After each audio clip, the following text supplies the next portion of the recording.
शान्ताकारं भुजगशयनं पद्मनाभं सुरेशं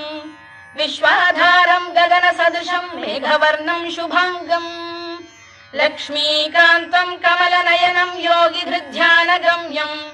वन्दे विष्णुं भवभयहरं सर्वलोकैकनाथं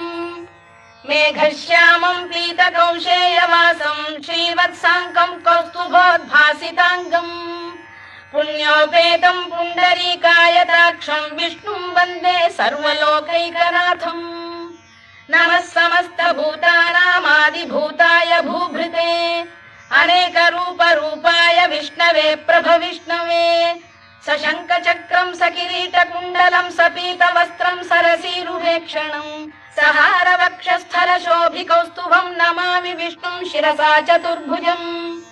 छायायां पारिजातस्य हेमसिंहासनोपरि आसीनम्